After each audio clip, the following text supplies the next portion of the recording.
Israel में ground reporting के नाम पर गोदी मीडिया से ऐसे ऐसे नामचीन धुरंधर वहां पर पहुंचे हुए हैं कि मत पूछिए। और रूबिका लियाकत का एक वहां से इंटरव्यू दिया हुआ एक क्लिप वायरल हो रहा है। और अगर रूबिका लियाकत किसी पोस्ट के ऊपर होती तो यकीनी तौर पर रूबिका लियाकत के स्टेटमेंट की वजह से भारत की सरकार जो है फंस सकती थी, नरेंद्र मोदी की सरकार फंस सकती थी। ये तो शुक्रिया मनाइए कि किसी पोस्ट पर नहीं है। और सवाल यह है कि मोदी जी ऐसे किसी एंकर के ऊपर कार्रवाई करेंगे जो देश के स्टैंड के अलावा कोई और नया स्टैंड वहां पर जो है वो रख रहा है। क्या हुआ है सुनिए। रूबिका लियाकत एक इंटरव्यू यहां पर देती हुई नजर आ रही, एक बाइट यहां पर देती हुई नजर आ रही है। और इसके अंदर जो है रूबिका लियाकत कहती है कि the government of India is very sure that we are with Israel. Bharat की सरकार पूरी तरह से इजराइल के साथ है। रूबिका लियाकत के इस बयान का यह मतलब निकाला जाएगा, जबकि ऐसा बिल्कुल नहीं है। भारत की सरकार यानी नरेंद्र मोदी की सरकार अभी जो है वो केवल इजराइल के साथ है, बिल्कुल नहीं है।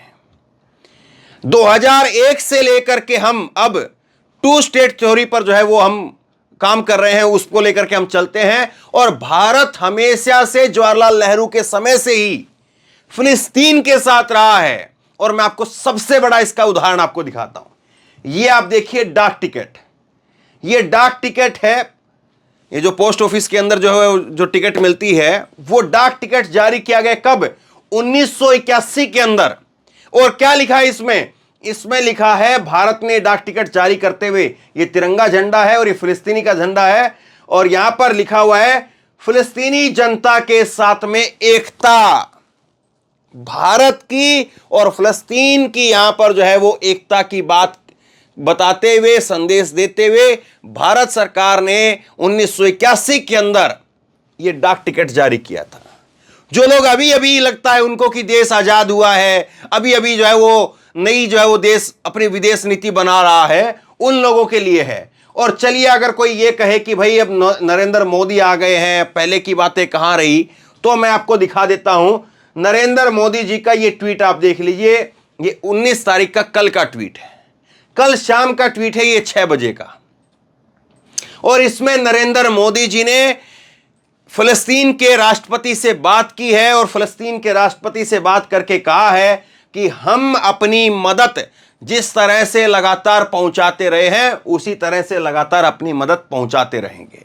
यहां तक कि विदेश मंत्रालय के प्रवक्ता अरिंदम बागची वो भी कहते हैं कि भारत जो है वो 2 राष्ट्र के सिद्धांत को मानता है। विदेश मंत्रालय का ये बयान है, आगे मैं आपको सुनाता हूं। भारत जो है वो कोई ये कहे कि केवल फिलिस्तीन के साथ है या केवल इजराइल के साथ है, और ये कब से चल रहा है? ये मोदी के समय से नहीं।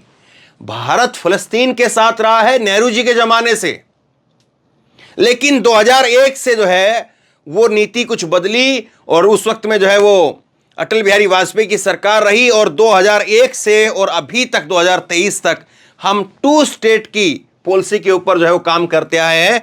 2 राष्ट्र के सिद्धांतों को हम लोग मानते आए हैं, लेकिन हम किसी आतंकी के साथ नहीं है।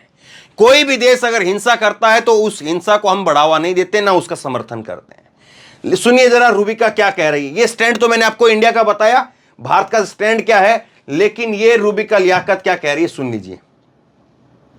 That there should be no terrorism, and the government of India is very sure that we are with Israel, and we are against any organization that tries to inflict war on you. ये जो इसने रूबिका लियाकत ने कहा वो मैंने यहां पर लिखा हुआ है कि we believe that there should be no terrorism and the government of India is very sure that we are with Israel and we are against any organisation that tries inflict war. मतलब कोई संगठन अगर युद्ध भड़काता है तो हम उसके खिलाफ हैं। सही बात है, ये इतनी इसमें कोई दिक्कत नहीं है। ऊपर की जो लाइन है वो ये कहती है कि हम किसी प्रकार के जो है वो आतंक को बढ़ावा नहीं देते हैं, हम किसी प्रकार के आतंक में विश्वास नहीं रखते हैं। ये लाइन में भी कोई आपत्ति नहीं है। ये लाइन खास करके जो पीली करके मैंने यहां पर लिखी हुई है, इसका मतलब ये है कि भारत की सरकार वो इजराइल के साथ है, कतई नहीं।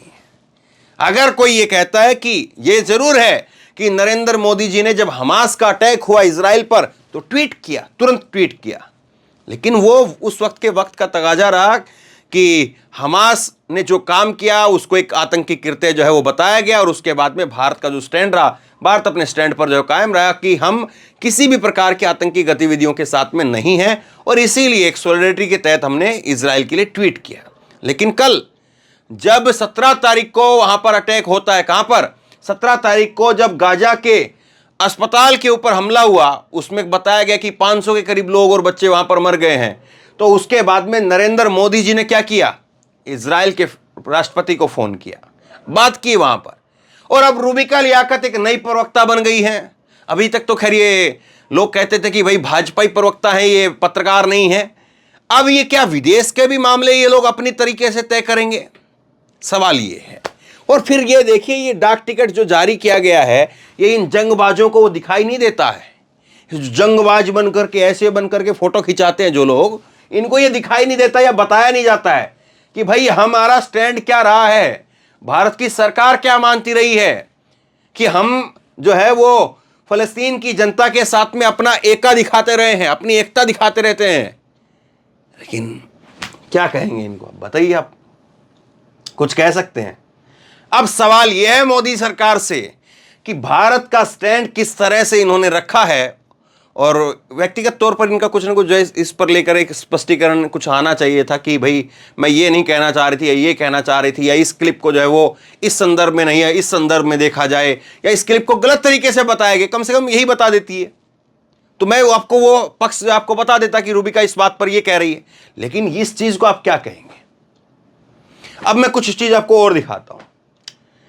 ये देखिए, रूबिका की एक तरफ ये जो है वीडियो है। एक बार फिर से सायरन की आवाज आई है। कहाँ जाएं? शेल्टर कहाँ है? Where is the shelter? I can't find any shelter. Where is the shelter? The south is that way, Gaza is that way. So that means अब रूबिका की ये वीडियो है, रूबिका अपना फोन ऐसे पकड़े हुए है खुद से, और ऐसे ऐसे कि कहाँ है शेल्टर, कहाँ है शेल्टर, ऊपर सायरन बज रहा है, रॉकेट आने वाला है, चलो शेल्टर ढूंढते हैं, ये कहती हुई वहां पर नजर आ रही है। और चेहरे पर जो है थोड़ा सा दहशत दिख रही है, चेहरे पर जो है थोड़ा डर खौफ दिख रहा है। जाहिर सी बात है, कोई भी व्यक्ति अगर, सामान्य व्यक्ति अगर उस माहौल में होगा तो एक डर लगेगा, वो स्वाभाविक है। लेकिन डर किसको कहते हैं मालूम है आपको? ये तस्वीर आप देखिए और एक तरफ रूबिका को देखिए। ये तस्वीर देखिए, आप पत्रकार है मोमिन, जो 2008 के अंदर अपने पैर गवा चुके हैं। दोनों पैर नहीं है इसके, मोमिन के, देखिए, ये देखिए, दोनों पैर नहीं है, व्हील चेयर पर रहते हैं, लेकिन अभी भी लगातार वहां से ग्राउंड रिपोर्टिंग कर रहे हैं ये मोमिन। लेकिन रूबिका अभी गाजा पट्टी नहीं जा पाई है, ये इजराइल में रह करके जो है वहां पर शेल्टर कहां है, शेल्टर कहां है, शेल्टर ढूंढ रही हैं। लेकिन जहां पर असली बम बरस रहे हैं और जहां पर धमाका हो रहा है, वहां पर जो है वो मोमिन जैसे लोग अपने पैर गंवाने के बाद भी खड़े हुए नजर आ रहे हैं। ये जो है वो तस्वीर है, बताइए आप इसको क्या कहेंगे? और एक तरफ तो जो है रूबिका ये दिखा रही है अपना, देखते रहिए आप इसको, और दूसरा जो है वो एक देखिए ट्वीट किया है, और ये थोड़ा बारीक ट्वीट है, जरा समझिए। नरेंद्र नाथ मिश्रा जो कि वरिष्ठ पत्रकार, इन्होंने ट्वीट किया है कि देश में मीडिया, टीवी, सोशल मीडिया में इजराइल और हमास के संघर्ष के बीच में इजराइल के हित की बात और फिलिस्तीन को खलनायक की तरह से प्रोजेक्ट किया जा रहा है। तो इस बात को नजरअंदाज किए हैं कि फिलिस्तीन के साथ भारत का हमेशा मजबूत संबंध रहा है। आज अभी की तारीख तक भारत फिलिस्तीन के साथ हमेशा खड़ा रहा है। मीडिया, सोशल मीडिया और एक देश के साथ भारत का संबंध खराब करने की पूरी कोशिश हो रही है। ब्रेकिंग न्यूज नहीं तो ब्रेकिंग सोसाइटी से लेकर के ब्रेकिंग संबंध तक की भूमिका सोशल मीडिया और मीडिया निभा रहा है। यही बात इन्होंने कही है कि भारत का आज भी, आज की तारीख तक फिलिस्तीन के साथ एक मजबूत संबंध रहा है। लेकिन आज के टाइम पर ब्रेकिंग न्यूज नहीं, आपको ब्रेकिंग सोसाइटी दिखाई जा रही है। और फिलिस्तीन को, जो कि हमारा एक मित्र रहा है, हम उसके साथ खड़े रहे हैं, फिलिस्तीन को आज एक खलनायक की तरीके से दिखाया जा रहा है और बताया जा रहा है कि देखिए साहब, ये किया जा रहा है, और फिलिस्तीन और हमास के खौफ से। नाम सारा हमास का है, लेकिन एक तरह से टारगेट पर फिलिस्तीन या फिलिस्तीन के लोग, फिलिस्तीन को लेकर के कोई खबर नहीं दिखाई देती है। जबकि यहां पर तो ये बंकर में है, इस तरह से है, लेकिन जो है वो आप देखेंगे तो वहां पर जो स्थिति है, वहां पर जो हालात हैं, वो ये बताते हैं कि गाजा के अंदर क्या हाल है। मैंने आपको कई खबरें बताई हैं, बार बार बताने में अच्छा भी नहीं लगता है। वहां पर लोगों को आधा कप पानी मिल रहा है, सब आधा कप। ये जहां पर खड़ी हुई है, जहां पर जो है मैडम चल रही हैं, यहां पर कम से कम इतनी सहूलियत तो है कि आप चल पा रही हैं।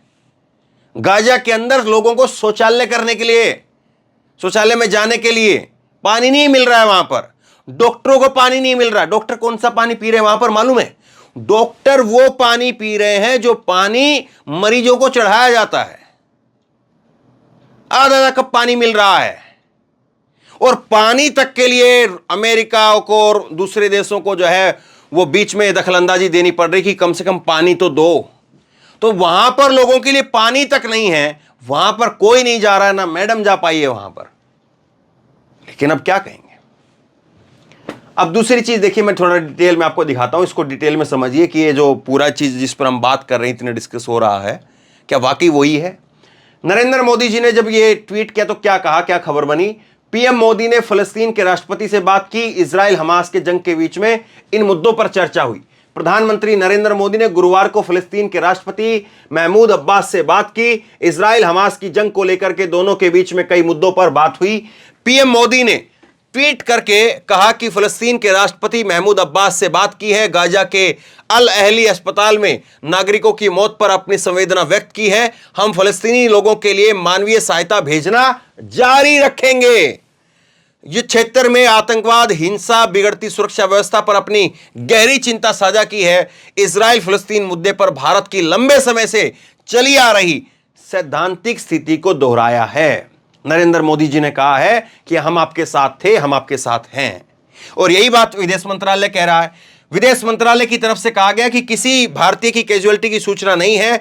साथ ही गाजा में अस्पताल पर हुए हमले को लेकर के विदेश मंत्रालय की तरफ से कहा गया कि आपने पीएम का ट्वीट देखा है। पीएम ने नागरिकों की मौत पर चिंता जताई है और परिजनों से संवेदना व्यक्त की है। भारत हर तरह की हिंसा का निंदा करता है। फिलिस्तीन मसले पर हम दो राष्ट्र के सिद्धांत को मानते हैं। गाजा और फिलिस्तीन को मदद के मुद्दे पर अरिंदम बागची ने कहा कि 2000 से लेकर के 2023 तक, सन 2000 से लेकर के 2023 तक भारत ने लगातार फिलिस्तीन की मदद की है, और $29.5 मिलियन की मदद भारत की तरफ से भेजी गई है।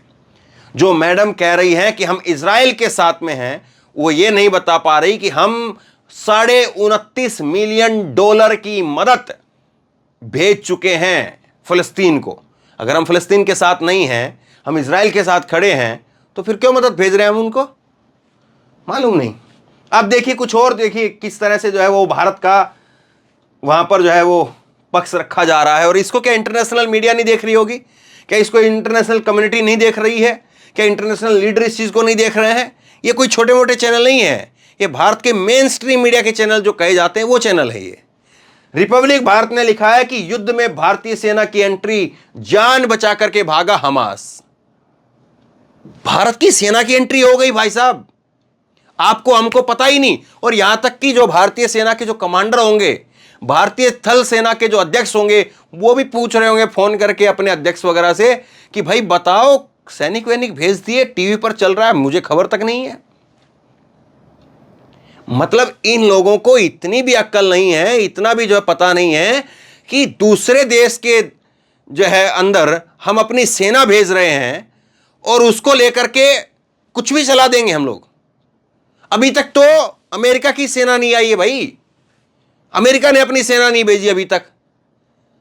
हम तो बहुत बाद में जो है वो कुछ देखेंगे, हम तो पहले दुनिया का रुख देखेंगे कि दुनिया क्या कर रही है इस मामले में, तब जाकर के। लेकिन ये लिखा रहे हैं। दूसरा देखिए, नेतन्याहू से मीटिंग के बाद अचानक पलटे बाइडेन, मोदी ने चौंका दिया। क्या चौंका दिया मालूम नहीं। मोदी जी की तो स्टेटमेंट आई, बड़ी शानदार तरीके से एक स्टेटमेंट आई है, कुछ नहीं। और उसके बाद देखिए, युद्ध में कूदे मोदी, इजराइल बोला थैंक यू। गजब बात है भाई। मोदी जी कब युद्ध में कूद गए? मोदी जी तो यही हैं भाई। जाएंगे तो पहले मणिपुर जाएंगे, इजराइल क्यों जाएंगे? मुझे पूरा यकीन है इस बात का। मोदी जी को जाना होगा तो पहले मणिपुर जाएंगे वो, क्योंकि हमारे यहां पर भी तो मणिपुर में हालत खराब है ना। हम पहले अपने मणिपुर को देखेंगे, बाद में इजराइल को देखेंगे। हम लोग इजराइल को बाद में देखेंगे। लेकिन मालूम नहीं इन लोगों ने लिख दिया बस, गाजा पर इजराइल का कब्जा, निकल चुके हैं किलर टैंक, आ रहे हैं मोदी और बाइडन। ये क्यों जाएंगे मोदी साहब वहां पर? मोदी जी जाएंगे तो पहले इजराइल मणिपुर जाएंगे। हम अपने प्रधानमंत्री को वहां क्यों भेजेंगे? पहले अपने प्रधानमंत्री को हम लोग जो है वो मणिपुर में भेजेंगे। मणिपुर के लोगों ने नरेंद्र मोदी जी की सरकार बनवाई है, तो पहले हक जो है यहां का बनता है ना। कैसे कैसे चीजें हो रही है, किस तरह से हो रही है, यकीन से परे है। और सबसे बड़ा सवाल यही है कि अगर इस तरह की भ्रमित करने वाली कोई खबर अगर किसी और चैनल पर लग जाए तो उस पर क्या एक्शन होगा, आप सोच सकते हैं। लेकिन ऐसी खबर, जिस खबर का कहीं पर कोई सिर पैर नहीं, जिस खबर को लेकर के एक तरह से अंतर्राष्ट्रीय स्तर पर भारत का जो साख है या भारत का जो स्टैंड है उस पर सवाल खड़ा हो सकता है, ऐसी खबर करने वाले लोगों की खबर कोई लेगा क्या? ऐसी खबर चलाने वाले लोगों की कोई खबर लेगा? अनुराग ठाकुर देख रहे हैं कि ये क्या चल रहा है, मिनिस्ट्री देख रही है क्या चल रहा है, ये लोग क्या चला रहे हैं, और इससे देश को जो वाह वाह हो रही है या फिर क्या हो रहा है, आप खुद बता दीजिए। शेयर कीजिए इस खबर को, लोगों तक पहुंचाइए ताकि लोगों को पता चले कि क्या किया जा रहा है, किस तरह से किया जा रहा है। आप क्या सोचते हैं नीचे कमेंट बॉक्स में लिख करके जरूर बताइए। और इसी तरह की तमाम खबरों के लिए ऑनलाइन न्यूज इंडिया को सब्सक्राइब कीजिए, साथ में जो बेल आइकन है घंटी उसको जरूर दबाइए, ताकि जैसे कोई खबर अपलोड करें उसकी नोटिफिकेशन सीधे सबसे पहले आपको मिल सके। और अगर ये वीडियो फेसबुक पर देख रहे हैं तो फेसबुक पर हमारे पेज को लाइक कीजिए, फॉलो कीजिए और इस खबर को शेयर कीजिए। धन्यवाद।